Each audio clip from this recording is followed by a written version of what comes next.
And we're back on the Dirt Beers Podcast, episode 6. Joining me is my co-host, Jonathan Howe, as always. And this week we have Lucas Halbert. He's the KBM social media manager for Kyle and Brexton, and he's also just a motorsports photographer. So we're going to have him on this week, and thanks for coming, Lucas. Thanks. Yeah, I'm happy to be here. It'd be fun. Awesome. So, we always start out these episodes trying to get to know our guests a little bit. Oh, well, actually, yeah, we got to crack a beer first. I got to crack mine. I haven't started mine yet. Sorry, thank you. Okay, Lucas is at the office. He's being professional. So he's not partaking, but we'll drink for you. There it is. I love it. There you go. That's healthy. Hey, stay hydrated. We like it. We like it. Nice. So, yeah, like I was saying, we like to get to know the guests right out the bat, go into a little bit of the background on what they do in motorsports and stuff like that. But I know you're not a driver, but I got your stats here a little bit. So you run the Grassroots Racing Instagram page. Right now you're sitting at 50.7K followers on that page. Your personal page, Lucas Halbert 9, you're at 1.3K. Plus you have the Grassroots Racing website. Give us a background on how you got into motorsports or photography and how you started that page that has that many followers. Yeah, so I've wanted to work in racing as long as I can remember. I remember telling kids in 5th grade. So I'm from Southern Illinois originally, small town, 5,000 people, not a lot out there. But I remember telling kids in 5th grade, hey, I'm going to move to North Carolina to work in racing one day. So I remember watching races with my grandparents when I was 4 and 5. That's what I would do every Sunday, was go to their house 2 blocks away and watch NASCAR races after church.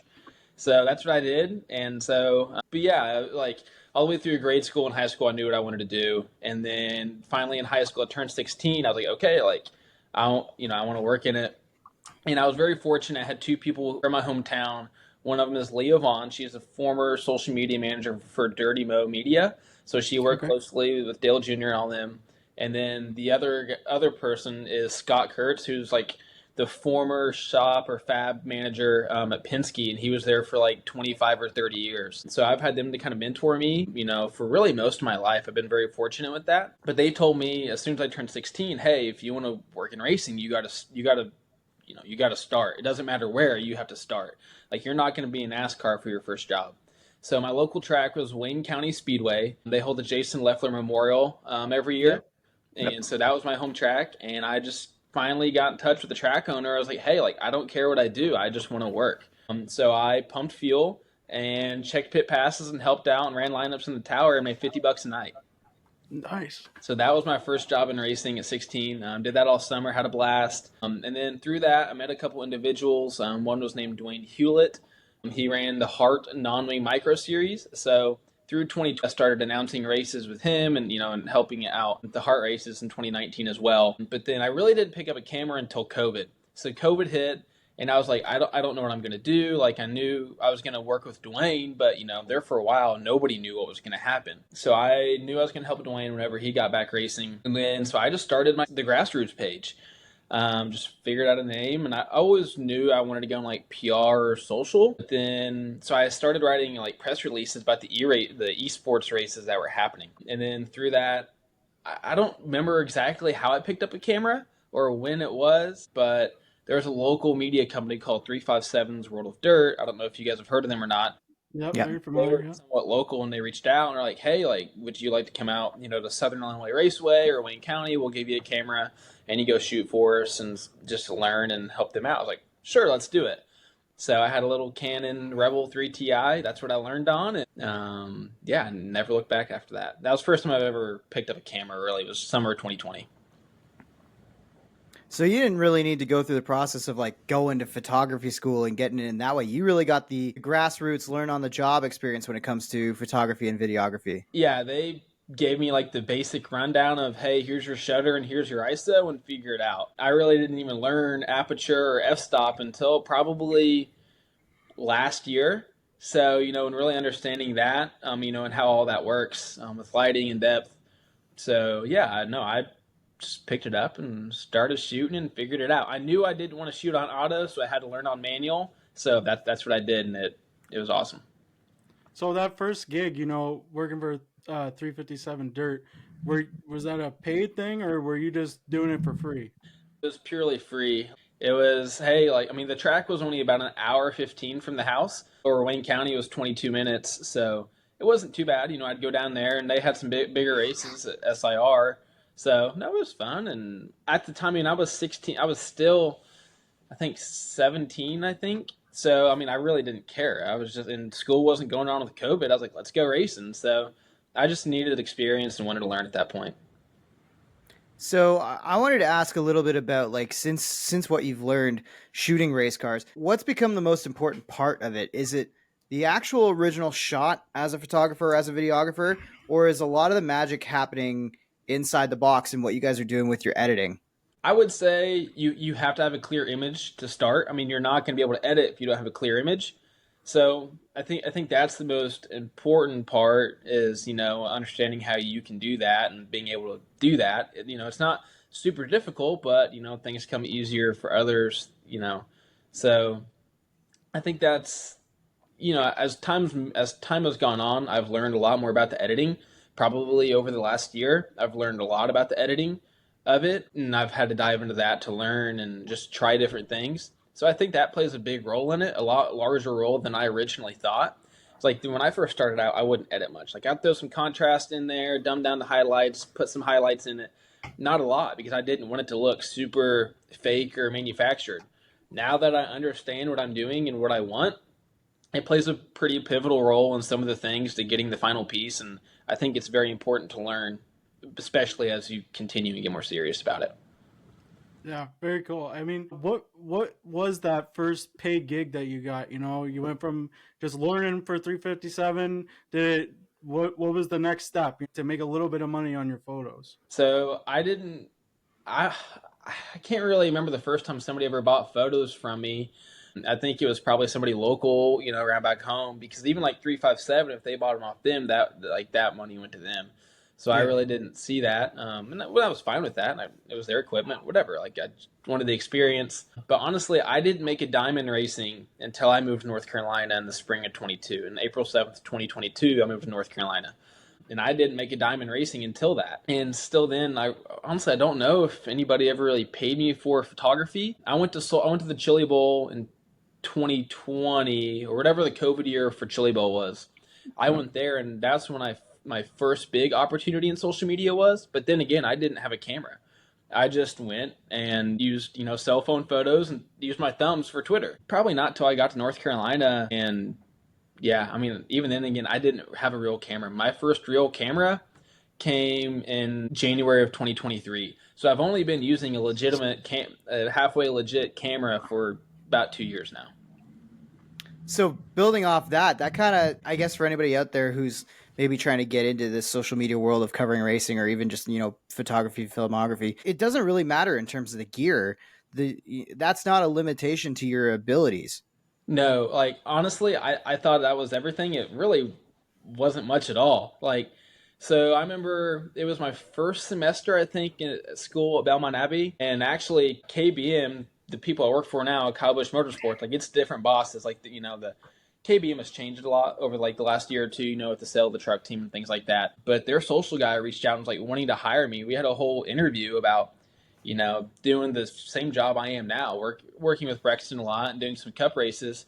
And they're like, what camera do you use? I was like, I use my mom's like Canon PowerShot, like 75SX or whatever from like 2008 that she shot Little League Baseball. Like, I don't know if it's the camera, I don't even like, it's not good.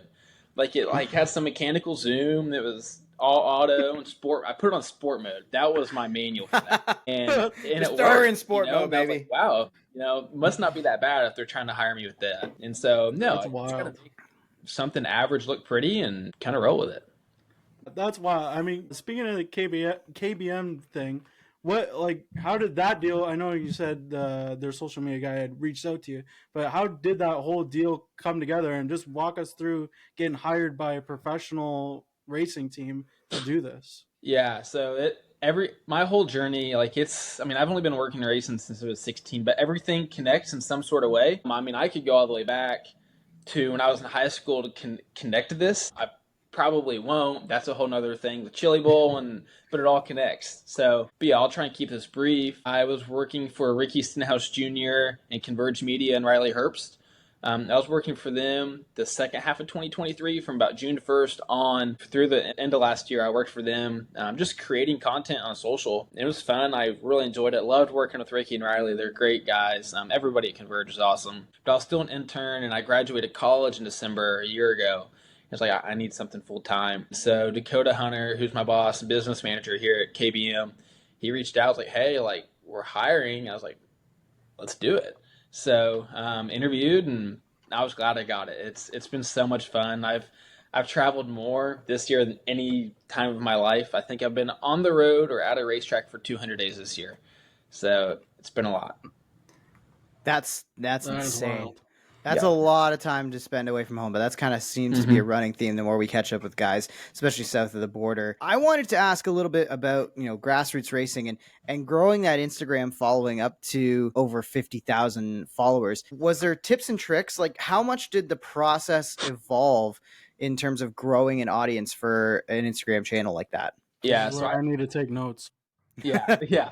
So when I started, like, I was doing more PR, like I was doing more press releases and that sort of thing. And even, when real racing kind of came back in, I didn't have anything do too great. To me, 50 views on an article on my website at the time that didn't even have a real domain, that was awesome. That was the coolest thing ever. I remember when I reached 100 followers, like I thought it was the coolest thing ever. But then I started getting more into photography, so I'd post some things on there, and that helped a lot. Just because you're connecting with drivers, a wider range of drivers, and you can tag them and things. So really, I kind of took off on Facebook first locally. I think I had a couple thousand followers on Facebook, and it took me a while to reach 1,000 on Instagram. And then one day, I can't remember where I was at, but I just started doing some more cell phone video stuff, and it was when Reels and TikTok started going. And so my reels really started to blow up, or not blow up, but started to gain traction. So honestly, I transitioned pretty quickly from more PR to more photo and video, and that was a game changer for me. And then honestly, I think the first couple of years I did it, I only had like 5,000 followers, and I'd moved to North Carolina, and I actually grew at a couple thousand followers once I moved to North Carolina. Got to Millbridge and did some stupid stuff and put my life on the line on the fence at Millbridge and got dirty and almost died once or twice. So that got me a couple more thousand followers. Then I actually went back home to Illinois for a race. Or it was right before college, right before I moved into college, I went home. And I was at Red Hill Raceway for a 410 non-wing show. And I just walked out to the infield, and leader was coming by. I'm like, I'm going to film this. Why not? Pulled up my phone, and the dude went huge. Like, one of the biggest flips I've ever seen in person, and it got me 16 million views overnight. And that took me from about 5,000 to 25,000. And I can't remember if it was 2 weeks before or 2 weeks after I met Ricky. And so that big jump in followers kind of helped prove that I was legit. Really, I didn't prove anything more or less or whatever. And so he, I think that helped kind of, wanting to bring me on outside of some of the other things I had on there. But yeah, that launched me to, like 25,000 followers. And from there, like, it just, once you get the ball rolling, it doesn't quit. I've even seen that with Brexton's account this year. But yeah, so I got up to 52,000. I really haven't done much with it this past year just because I've been so focused with Kyle and Brexton. Yeah. But yeah, I would say hashtags. I didn't overuse hashtags. I really used no more than 5. Keep them pretty simple. With the grassroots page, I always kept it hashtag dirt track racing, hashtag dirt racing, hashtag NASCAR, just because it's a big audience. Like, why not? Yeah. I would do, if it was a sprint car or late model, I would do hashtag sprint car, hashtag late model, whatever it was. And then I would do hashtag reels. I only kept it to 5 hashtags. I'm not saying, one less or more, or a couple, whatever is going to make a difference. But that's worked for me, and it's kind of what I live by. So, and it's so funny because that's like, it's almost like you're saying the biggest thing that really helped spread the account like wildfire was having a viral moment that you captured, right? Which is kind of the case for anybody. I mean, you see people on TikTok and whatever, and these people who become influencers, it's like they only had one video that really blew up, and then all of a sudden they've got a following. You got people turning one viral street interview into a whole podcast. So it's so funny how the internet and how that social media game works. Yeah, and from that, like I knew I had some videos prior to that that were very similar. I thought, okay, this is very captivating. From races I had captured in the past year or so. So I had another clip of Tanner English at a Mars late model race at Brownstown Speedway in the Midwest. A pretty sick video of him coming off two down the back straightaway and into three.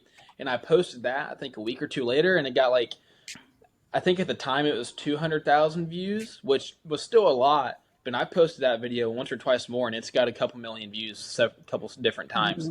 So, like I said, that ball just kept rolling, and I've had other videos do really, really well that I've reposted. Yeah, speaking of the reposting thing, like, what's that process of, like, how long do you wait before you share that video again or recycle content a little bit? When I was posting a lot, I honestly didn't really repost just because I had so much content I didn't need to.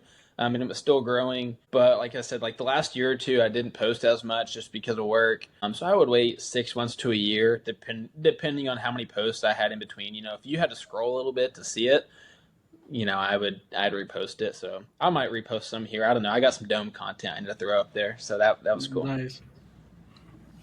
Yeah, that's totally fair. It's so fascinating to have this conversation, and I think a lot of people, when it comes to growing on social media, trying to build a brand, build a following, whatever, they think there's got to be some magic formula to it, and really there isn't any kind of formula. There's nothing that's specifically like, they can tell you like, oh, this tip works, that tip works, this, that, whatever. But really it all just comes down to, at the end, is just making sure what you're putting out in there is good, right? And hopefully that it just sticks and finds its audience. I wanted to ask, in terms of being a photographer, being a videographer, how much influence do you draw from other photographers? Do you ever like look at somebody else's page who's shooting and being like, I really want to try to take a shot like that, or, oh, I see that, like that's a really cool shot, I should apply that to my own work? Does that stuff kind of matter amongst videographers and photographers? Yeah, I think so. Well, I mean, I'm not going to say I think so. I know it does. All of us guys, we all look at each other's work and like, okay, how did they do that? Or how could I make my own version of that? There's a 3 or 4 I would look at heavily. One of them's Altered Stock, Cameron Nouveau. I think that's how you pronounce his last name. Everyone I've talked to, just kind of like literally everyone in the motorsports industry who I've talked to that's heavily in photography, there's a conscious agreement that he's the best out there. He's unreal on some of the stuff he can, what he does. It's amazing. Corey Grantham on the NASCAR side, he does really, really good job of capturing moments, and his stuff is different. It's really good. There's so many guys in the NASCAR industry that are really talented. Tyler Lehman, he's another really, really good one. Joshua White, he's actually younger than me. I think if I could hire him right now for photography here at KBM, I would. I don't know if I should say that or not, but he's awesome. Too bad he's a freshman in college right now. But he's super, super talented, especially for the equipment that he has. You would think he's got a top-of-the-line camera. No, his camera is from like 2006, and he does some phenomenal work with it. But there's a lot of guys out there. I'm trying to take more from the video side right now because I'm learning. I'm pretty confident in my photo that I can have my own spin to things, and kind of do it my way. But with video, I'm still learning. There's a lot I need to do. So you don't copy, but at the same time, there's only so many things that you can do, that's different without being the same. So you do what you can, especially when you're learning. Mm-hmm. What's that atmosphere like between photographers at racetracks? Are you guys all buddies, or is there certain people that don't like certain people? Maybe some drama. Is there anything that goes on like that? I've only encountered drama probably once or twice, but it was honestly like, it sounds bad, but it was some like kind of old guys who have been at the same track for 25 or 30 years. It's like, dude, like I'm not trying to take your business. Like I'm just a kid trying to learn and have fun. So like I've only had that once or twice, but really like in the NASCAR side, we're all friends, we're all buddies, we all hang out, have a good time. We'll go to the bar or whatever after, depending on the weekend. Even dirt's the same way. Like I have so many friends. Like when I went to the Dome last weekend, it was great. I got to go back and see probably 15 or 20 photographers or media people I hadn't got to see a year or two. Like same thing will be at Chili Bowl and Shootout. Like it's a lot of fun, and there's no reason to have drama. Like obviously, we all want to be better than the other person, but it's like, why not be cool about it? Like just be friends and have fun and make your own stuff. Be your own creative. Nice. I like it. Beef, I think it's time. I think we got to set the stopwatch up here, and maybe wanna do we it got to now? have Lucas run the top here, rip the top. Okay, Lucas, we got this segment we call Ripping the Top. So far, there's only been 3 qualifiers that have gone out on the track. So basically, you're looking to beat the quick time of Doug Leonard, the World Outlaw race director. He's got a 21.9 on this. So how it's going to work is I'm going to give you 4 questions, rapid fire, and you give me the answers as fast as you can. And I'm going to keep a track and see if you can knock Doug off the top. Okay. All right. All right. And they're all food and drink related questions. Oh gosh. Okay. Okay. So I'm going to count down 1, 2, 3, and then I'm going to start. Okay. Okay. Okay. Here we go. 1, 2, 3. Favorite beer or drink? A sweet tea. Favorite truck stop snack and drink combo? Probably Smart Food, white cheddar popcorn, and Gold Peak sweet tea, or the Gold Leaf lemon tea. I've been on that lately. Top 3 pizza toppings? Oh, pineapple, bacon, and hamburger. Favorite wing flavor? Either jam and jalapeno or like a honey barbecue. I think that truck stop question might have screwed you. Probably. That was detailed. He gave a lot of detail. You were like Caleb. Caleb gave a lot of detail too, the very first guy we ever had do it. But he came in at 28.8. Dang. That's close. So you're third on the board. That went a lot quicker than I thought. Like, man, I thought I would be a lot lower than that. Huh. Yeah, you know what? It's funny. Like some guys, if you think about it too long, you screw yourself. But if you have an answer that you're like, you want to get all of it out, sometimes that slows you down too. You almost got to have like your 1-word answers. I feel like, you know, what's going to happen is somebody's going to listen to this podcast and then they're going to be our guest and they're going to have their questions in the can and then they're going to go and set some blistering time. Without a doubt. It's almost like we got to run it by people before they show up on this podcast and be like, hey, you haven't listened before, right? Because if you have, it's going to be too much of a disadvantage. So I want to get into, you're at KBM now and you're working with Kyle and Brexton. What's that like being on the road with those 2 guys being such popular people and popular drivers at all these racetracks? It's a lot of fun. It's kind of crazy. Like, I've been to 130 races this year, at least just with Brexton, 131 features I think he has. He's won 45 times, so it's been a lot. It's been crazy, but like, it's cool because there's some weekends, I'm at the NASCAR track for 3 or 4 in a row, and then I'll have 3 or 4 in a row where I'm getting dirty, on the dirt track with Brexton. And it's kind of humbling because, like, sometimes I'm fortunate enough to fly private with the family, and then 4 days later, I'm 16 hours in a truck and trailer to Tulsa, Oklahoma. So, I get the best of both worlds, which I really appreciate because, at heart, I am a dirt guy. I'm from the Midwest. I, came from just a regular, lower middle class families. I enjoy still getting to do that, but sometimes it is nice to live, a different lifestyle. No, it's cool. It's a lot of fun. I enjoy working with Kyle. We have a great relationship. We joke around and have fun, but at the same time, I know if we have to have a business conversation, it's going to be had. And then Braxton's like a little brother to me. Like, we'll be walking around the dirt track. He's like, so he calls me Lukey. So that's the nickname I've got from the family is Lukey. So, we were in California, and this is probably the 100th time it's happened this year. We're just walking through the pitch, like, can I have a piggyback ride? So I'm like, sure, bud. So I do a piggyback ride, and we just have fun. Like, it's never a dull moment. And I mean, he's 9, so you don't know how much longer he's going to be like that. So you just got to take every moment and have fun and be a kid sometimes with him.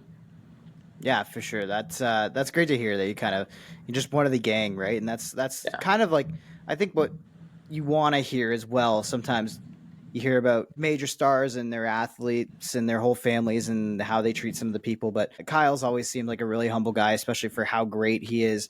I know obviously he's got a fiery personality on the racetrack, and I'm sure Brexton's slowly but surely going to maybe work that into his way as well. But I wanted to ask in terms of, what makes the show? Like, how many shots do you probably take per weekend? Like, if you're on the road with Brexton, how much are you taking and how much gets left on the cutting room floor, so to speak? I've gotten to kind of know like what I want now, because really my main focus is video. So I have to be kind of more geared towards that. So I have to be a lot pickier about what I do on the photo side. So sometimes there's a weekend where in one night, I may not take more than 100 to 150 photos, and I'll keep 10 to 25, depending on what they are. But no, it's like there's some weekends where the Dome or the Chili Bowl, I might shoot across the whole week. I'll probably shoot 1,500 photos, and I'm going to keep 75 to 150 of them puppies. I'm very picky about what I want and just kind of know with lighting and just experience and stuff. Nice. I want to ask, what out of dirt and asphalt, what is your favorite to shoot? 100%. Okay. There's Nice. nothing like NASCAR's cool just because like you have the big grandstand and theatrics and everything, but when it comes down to it, dirt. Like when Kyle told me he was doing the midget, I was ecstatic. Like I was amped. I'm like, dude, you don't realize how excited I am for this. Just because I am a dirt guy at heart, and I grew up, like I said, going to the Leffler every year, so it was USAC midgets. Yeah. So to be able to cover Kyle's first Chili Bowl and the West Coast swing, it's pretty cool for me. Like it's up there with one of the coolest things I've ever done for me, personally, career wise. But yeah, so it's fun. I'm ready for Brexton to get in some more high powered cars. He was running a junior sprint this year. I'm like, man, I've never cheered so hard for a junior sprint in go karts. So, before, I'm like, dude, like when I'd be in the town, like, can we get these guys off the track? But now I'm like, all right, like now I'm cheering for him. So it's pretty funny. Yeah. But I know he's going to be moving some like outlaw or A-class micro stuff this year. So it'll be fun. It'll start getting a little bit more sideways and things like that. Nice. When it comes to being at a track, obviously if dirt's your favorite stuff, do you have a preferred spot that you go to first and foremost at any given facility? Are you like a turn one guy? Are you trying to set up like coming out of four? What's the go-to spot in your opinion for shooting? So I like to be on the outside of either 2 or 4. That's a shot. I wouldn't say I try and get everywhere, but it's just a shot. Car's dead sideways and they're coming at you. That's one of my favorite shots, I would say, at least for open wheel cars. But I don't know, like I like that shot. Outside of that, I try and go to the infield for features. Like I kind of have like a checklist of certain things I try and do. Like I'm always in the infield for the feature, just so I know I can get my infield shots. Because you almost have to have that just as a basis, baseline for everywhere. I try and hit the outside of 2 or 4 once a night, whether it's for photo or video. But outside of that, no, I really don't have a checklist. I probably should, but I just go with the flow and what the track provides and lighting, and just have fun and try and be creative. What's that? I mean, you can take us through a night at the track too, but what's your during race season? I mean, race season for you pretty much all year, but what's your average week look like, Monday to Friday?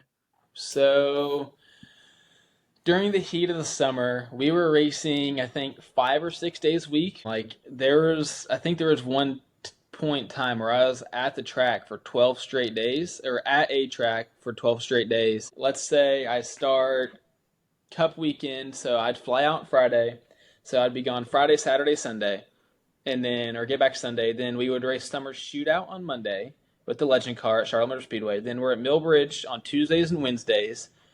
Thursday I would usually get lucky and have off, but then we're gone Friday, Saturday, gone, racing there. But I know there's one point this year I had 12 straight days at a racetrack, and it got to be a lot. I never really got burnt out, but after that you're like, okay, like I need a day, or just got to find a time, within that for yourself. That's when we're really busy, but usually a normal week is Millbridge Tuesday, Wednesday, and then we would race somewhere on Friday or Saturday. But I mean, we're still at the track 3 or 4 days a week, so it's a lot. There's a Canadian videographer, mostly he's doing videography, does some photography as well still too, that I follow, and mostly does a lot of like road course racing, Le Mans sort of stuff.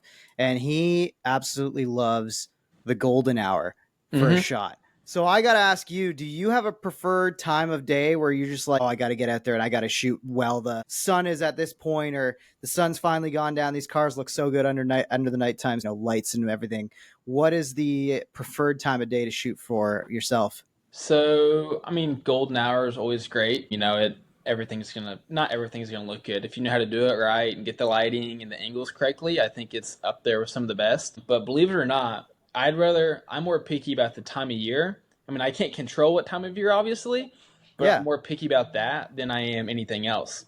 So, because with the way, this is kind of like scientific or whatever, and I don't know how many people have ever thought about this, but the Earth changes angles and the sun changes angles. So I prefer the lighting like in the fall or this time of year than I do during the summer because it's more straight down in the summer. The shadows are weird. Everything is almost, I don't know. It's different. Like, I don't dislike it. It's just different. But in the fall, I've noticed, especially like going to these like NASCAR tracks for the second time, the lighting of the sun is different. It just has a different glow and like tone to it. And that might just sound weird, and maybe I don't know what I'm talking about. But for some reason, that's just the way I feel, and I feel like I've been able to get some different things to work for me this tiny time of year or something. So I prefer the fall and winter. So that sounds stupid, but it's just how I don't know. It's something I've picked up the last year or two. I don't think that's stupid at all. I No. think that makes a lot of sense, honestly. I think that's something that like a photography person or someone who's into videography is going to think about. I mean, like you hear that with like even, away from racing, like wedding shoots, right? People like Mhm. plan their wedding because they want certain colors or they want certain things to look a certain way. And I'm sure, if you're practicing your art of capturing race cars and capturing racing, that all factors in. Yeah. Yeah, I mean, like, yeah, golden hour is definitely the best part of the day. As far as like every day, yeah, golden hour is great. I love it.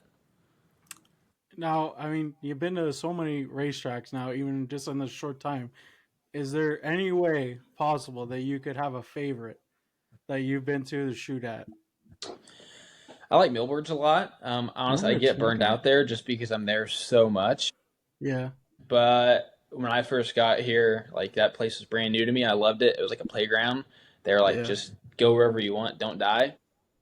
I That's like always Mill. good. Yeah, so I like Millbridge a lot. I don't know. It's hard to have a favorite. Some tracks have different locations than others. As far as shooting, Hmm. I don't know. Like, it's tough. I don't know. You got to make each track its own, and each track has different things. So I would say as long as they're like, do whatever you want, don't die, I like it. But if they're like, hey, no shooting from the outside, or you have to be very, very picky about the infield, that's when it gets tough. But I get it. That's how they have to be sometimes. So, but yeah. Fair enough. On the dirt side, obviously that's kind of been your preference. That's what you've expressed to us. Is there a dirt event you haven't shot yet that's like kind of on the bucket list that you'd love to go and bring some gear to it and capture? So I've never been to Knoxville and I've never been to Eldora. So like I've been to every sandy, dusty bull ring in the country, but I've never been to like the two most prominent. Yeah. I would like to go just experience those, whether I'm shooting it or as a fan. I would really like to experience that. Some of the tracks in PA are on my bucket list: Port Yeah. Royal, Williams Grove. I think there's one or two others up there I would like to go to. I checked a lot of tracks off the list this year, but I bet. those are probably three or four that I have on my list I would like to go to at some point. I mean, speaking from experience, I've been to Eldora and I've been to Port Royal, two badass racetracks. You Yep. definitely got to get there. I know what I would say if you're in PA, you got to hit up Lernerville. Lernerville is a Yes. badass racetrack as well. Yeah, that's another one that's up there. Like PA's got some really cool tracks. Like we got to go to some of like the micro ones, Lanco and Action Track. We actually didn't even Yeah. get the whole night in Action Track. We were done after qualifying because of rain. So I would like to go back to Action Track and play around there a bit more. But Lanco was cool. I liked it a lot. Nice.